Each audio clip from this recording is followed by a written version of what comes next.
This is my garage, and what we have right in front of us is the all-new Subaru Solterra.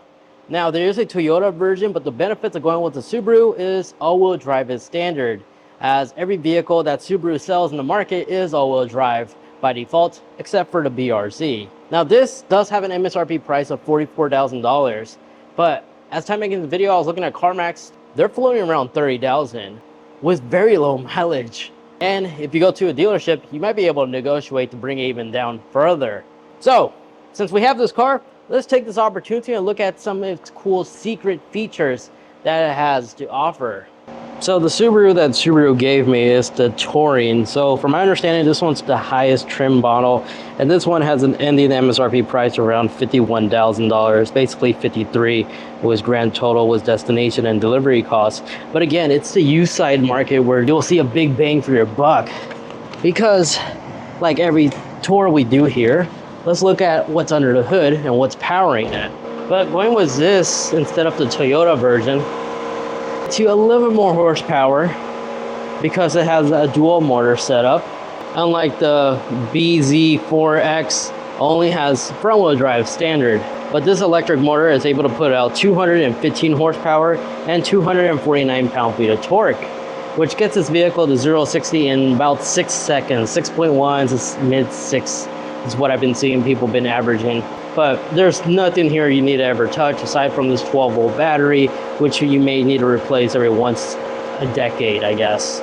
But all this is just high voltage cables, highlighted orange, and I'm assuming this is like an inverter on top of the electric motor from here, but there's no front or front storage of any kind like other electric vehicles or exotic cars with a front. So with all this, it does have a 72.8 kilowatt battery, which gets this vehicle an estimated range, or advertised range, I should say, around 228 miles with a full charge. But if we quickly hop into the vehicle to give you my real world numbers, at 76%, I have about 138 miles of range.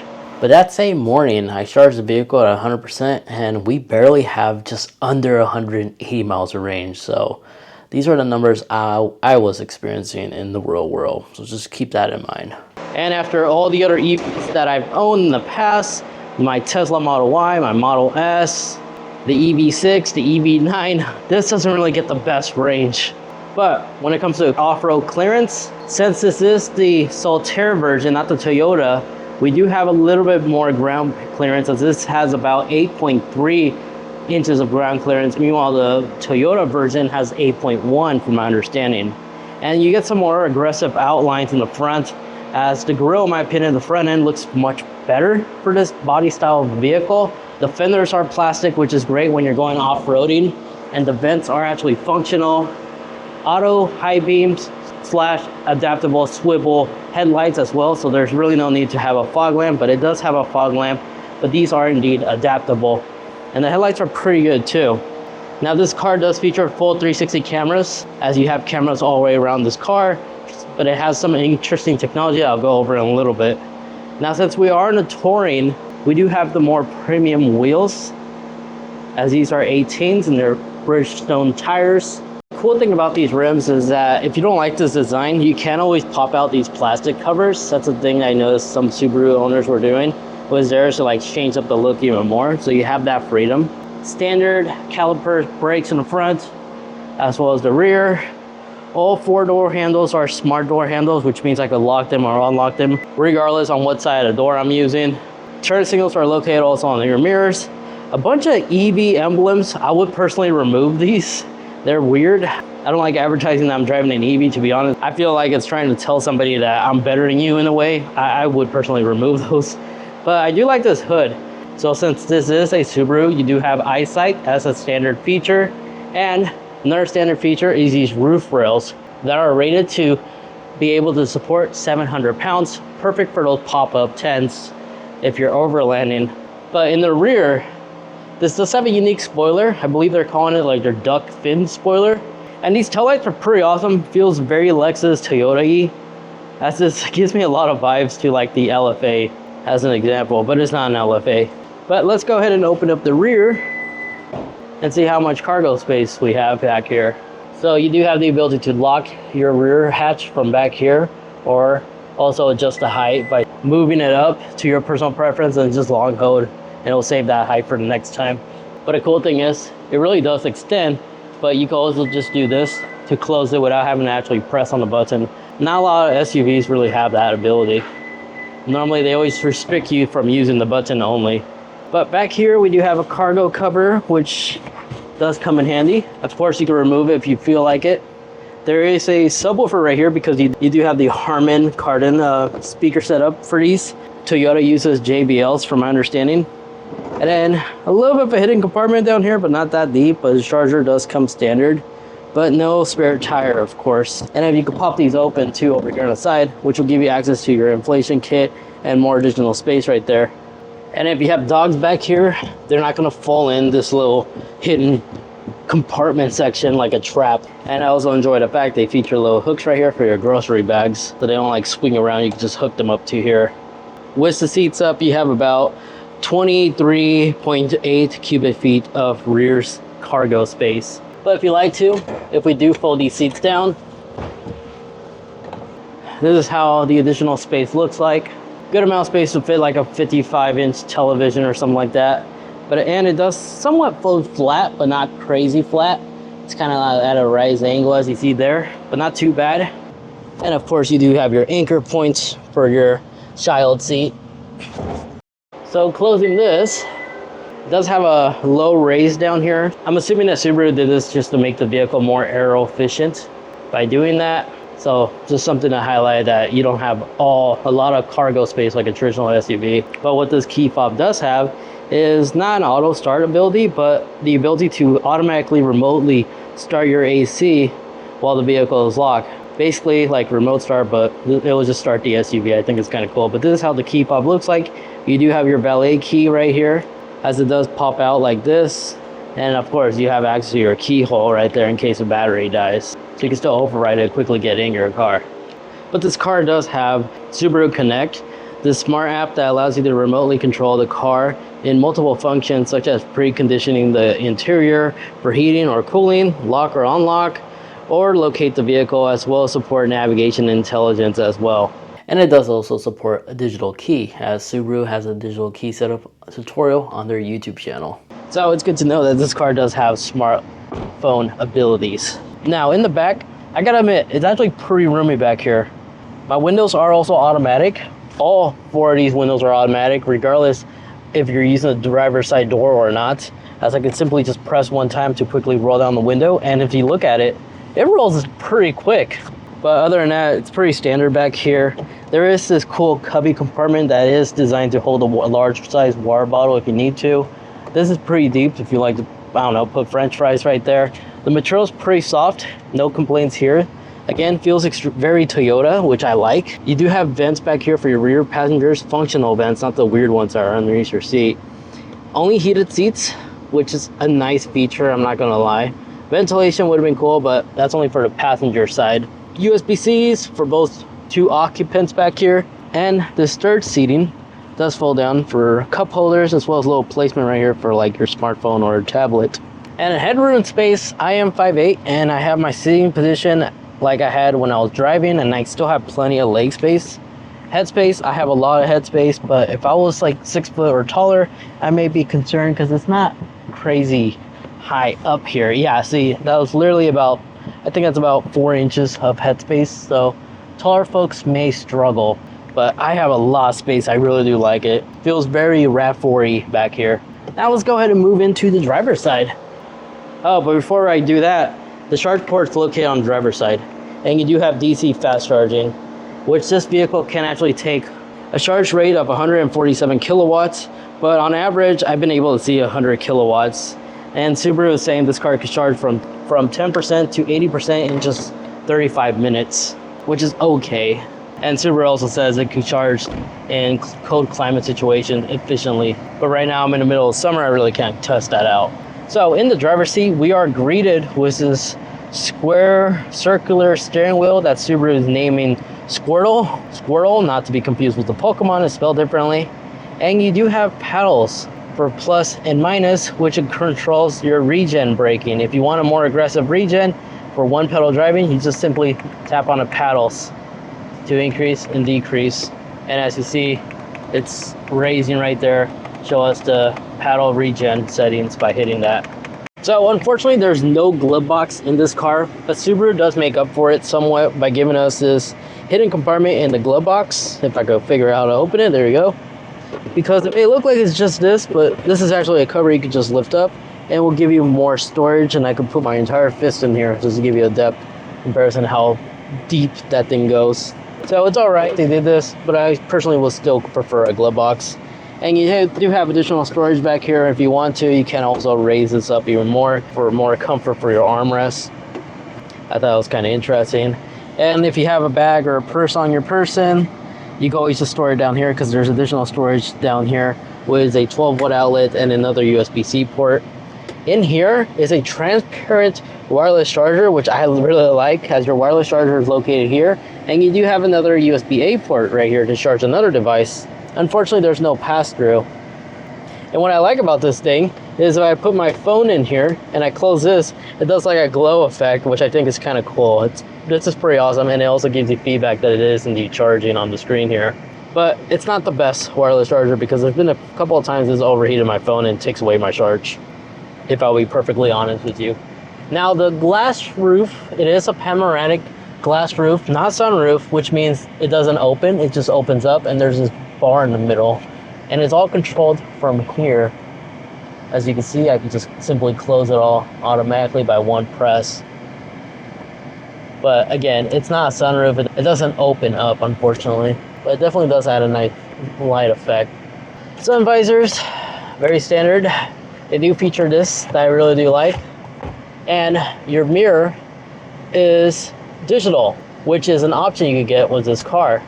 And it's pretty adjustable too, because if we go into settings, you can actually adjust the rotation. As you see, we could actually adjust the rotation, which is quite interesting. You can kind of see that on video. Hopefully the camera can pick that up. And then of course you can adjust the height, the brightness, and the tilt as well. But the fact that it allows you to adjust the rotation is very interesting. And it does feature smart remote for your garage. So it does support a home link, which is quite awesome. And we also have the optional ventilated and heated seats. The heated seats are standard, ventilation's option, and heated steering wheel is also auto. And all your important AC controls are all controlled right here, not on the screen, which I like, so it's quick and easy to access. And your music volume adjuster is also located here. And this is using Toyota's latest UI system for their vehicles, which I really do like this layout. It's very simple, easy to use, and looks nice in my opinion. It's not filled with a bunch of weird squares that just take up unnecessary space. Everything is just nicely categorized and easy to find everything you need. And this is a 12-inch display, and the one over here I believe is a 7 or an 8. But I'll go into software in just a little bit. I do want to highlight what's over here available for the driver's side. So memory seats 1 and 2. And again, like I said, all these window switches are automatic window controls. But something interesting about this car, I noticed is this little window switch right here where it says A. Well, if you leave it flat, when you lock your vehicle, your side mirrors will actually fold in.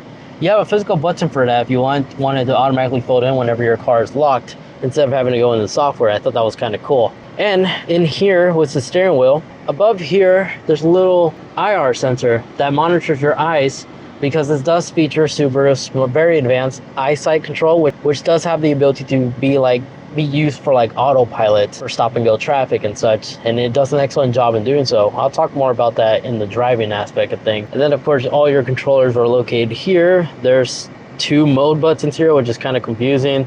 Your drive mode is actually this one, where you could adjust between eco, power, or normal. And in terms of customization for this small screen, this is the display that you get. There's another theme you can select from, which is this one, just a larger version. But in terms of themes, that's all we really get. You can switch it between adaptive cruise control, your media, your OA drive status, your tire pressure, your trip efficiency information, and of course, you could change other settings here, like your auto parking assistant, BSM, and your lane departure alert. You can adjust it from here as well.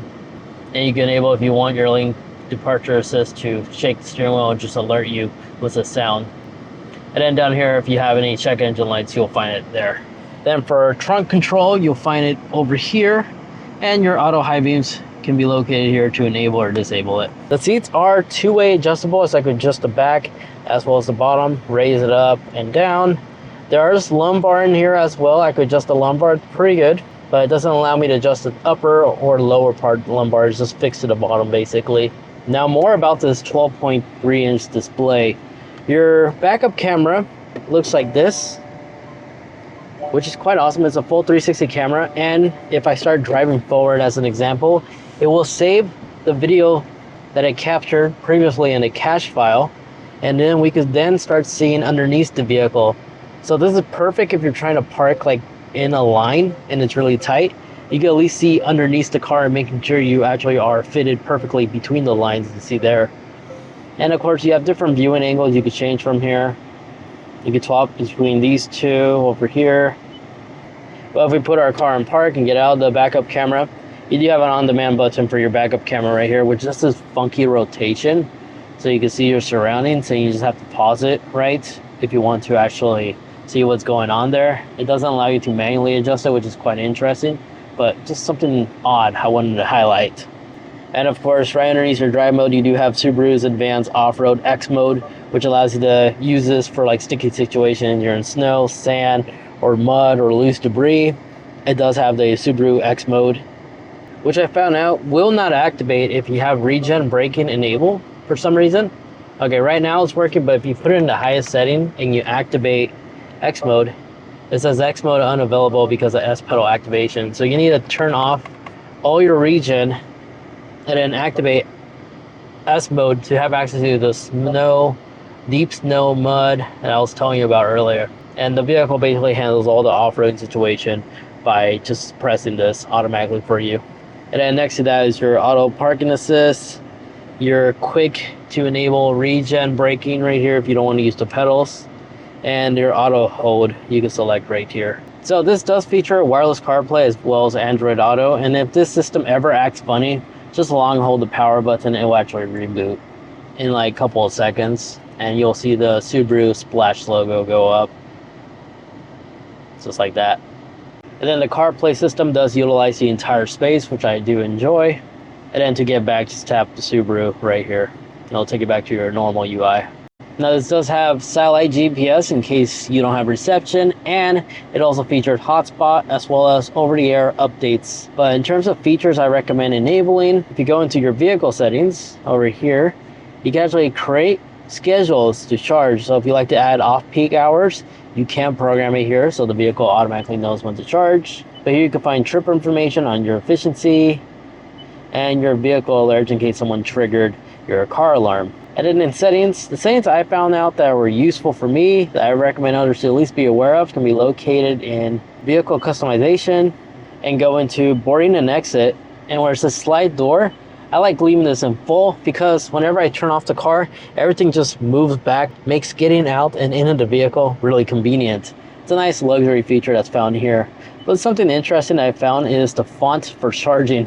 You see here, everything is like in font size and everything, but auto lock and unlock look like they just had to squeeze it in there somehow. But in terms of that, that's basically it. In terms of like anything interesting, I recommend others to enable in theirs in case you get your hands on it, that I found to make my life easier. Everything else is just very ordinary settings, like the auto lock to park or auto unlock when park, and with a wireless key fob to press to unlock all doors and such. And then this Subaru does feature a virtual voice assistant that can be activated by just saying, "Hey Subaru, what can you do?" Use the touch controls to view available options. So it has a variety of different changes and things you can request a virtual voice assistant to do, such as like change climate control, ask the weather, change the radio, set navigation, make a phone call on your behalf type of thing. It could do it all. It's very user-friendly. You can ask it like crazy questions too, like how tall is the Empire State Building. It's pretty advanced and responsive, as you saw earlier, and it's very Siri-like. Again, you can just activate it by verbally saying, "Hey Subaru," or you just press the voice assist button, tap once, and it will activate it. All right, driving Subaru's first full electric SUV. And if you notice, my 360 camera is automatically enabled when I slow down. That's a saying that I went ahead and enabled after when I was done showing you guys the interior. I'll highlight how I did that in a little bit. But driving this car, honestly, my first impression was this odd steering wheel. I thought I wasn't gonna like it, but the more and more I began driving it, it's actually really comfortable, especially if you're one of those individuals, or I don't know why I said one of those. If you're an individual like I am that loves to like rest your hands on like the top portion of the steering wheel whenever you're just driving for a long duration, it's really comfortable. And not only that, even to those people, again, why am I saying those people? Even if you're a user who finds himself always putting their hand like on the bottom of the steering wheel, this bottom surface is nice and flat. That's actually fairly comfortable. Rest your hand even down here as well, instead of like squeezing your finger in those like steering wheels that have that gap in the middle. This is pretty comfortable. It didn't take me that long to get used to, but I could definitely see like an elderly person like not liking this because it's different. So just giving you a heads up, steering wheel is weird, but you may find you may end up enjoying it. So we are about to accelerate on a freeway. Unfortunately, I am behind a C-Max and it's driving below speed limits. Love it when that happens. Thank you, California drivers. But this is an on-ramp freeway entrance. It's a little bit on a high incline. So I'm gonna switch it to power mode and give you my real world feedback on how the acceleration is like. So here we go. All right, the benefits of every electric vehicle is the instant torque, and we already are doing 60. This thing can get up and go on a freeway. So in my opinion, any vehicle that has a 0 to 60 time of 6 seconds is perfect for like safe drives on the freeway, making safe passes and stuff if you're stuck behind a slow vehicle like I was earlier. So I have no complaints with the acceleration. I'm quite impressed. For a vehicle with just around 200 horsepower, this has really good acceleration. Again, the benefits of that instant torque that's found on an electric engine. This car benefits off of that. But unfortunately, our range definitely did take a hit because I'm already down 10 miles from just by doing that. But a big downer about this vehicle in general is the range is not really impressive for a vehicle of this price. Typically, vehicles around 50,000 usually have a little bit more than 200 miles under a single charge. Easily like 200, 300, 330. A Model Y would be a good example. Their dual motors typically gets 330 miles under a single charge. The EV6 is another great vehicle. It has a little bit more range than this thing, so just something to keep in mind. But if you're daily driving this at home, you plug it in, the next morning you're already at 100%. There really isn't any issues. Of course, it's recommended to charge this vehicle not at 100% max all the time. Charge it, leave it at 80 or 90%. You never want to just leave it at 100% and just not use it. You want the battery to use that energy or else it could harm itself. So for better longevity, it's not recommended at 100% every single day. 80%, which 80% or 90%, this car was giving me 180 miles of range roughly. So just give me the heads up. Range is not the best for this car. But when it comes to handling and performance, you saw earlier, its acceleration was really impressive. It's actually really well balanced. It's all the weight, it's in the middle thanks to that battery that's running down below this car. It's keeping this car really well balanced, and you could confidently make some really impressive sharp turns in this car. Now, the Subaru eyesight ability, I'm gonna go ahead and activate it right now. So it's as simple as simply activating regular cruise control on any car. You could adjust the speed, right in plus or minus, and then just keep your hands on the wheel and the car will drive itself. And then if you want to make the gap bigger or less of a gap with the vehicle in front of you, you can always adjust it right here. And you can just drive hands-free, just keep your eyes on the road. But every once in a while, even with the eye tracking ability, it will still notify you to put your hand back on the wheel, like right now. Lane tracing assistant unavailable, so you can take control of the steering wheel. Again, it's not autopilot. Always be aware of what the vehicle is doing and be prepared to always take control. This is primarily just used for like long road trips. Think of this like in a very advanced adaptive cruise control. Like that's what I like to always describe this like. And then the interior, driving, highway speed. If I stay quiet with the AC on,